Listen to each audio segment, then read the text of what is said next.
Hi guys! So, yun. Si Boss Jeff. O, yun. Ano kapatid ko? Yan mga kasama ko. Ikaw muna. Against the light. Guys, may bangka. May malaking bangka na parang masyadong masilaw.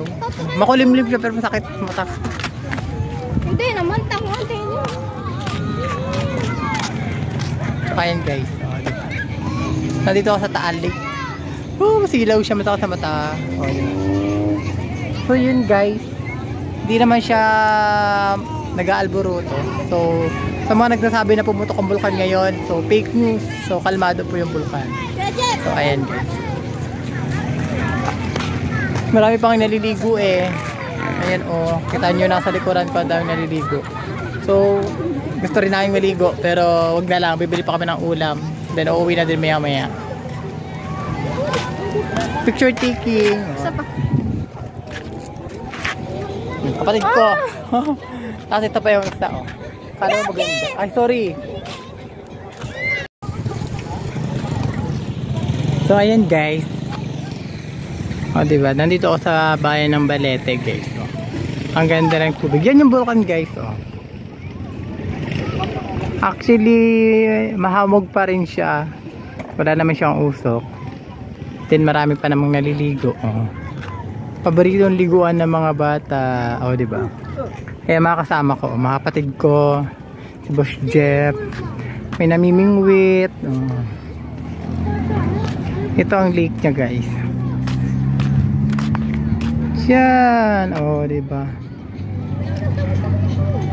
Kalmado ang dalawa. Pero malabo, no? Pero malabo siya.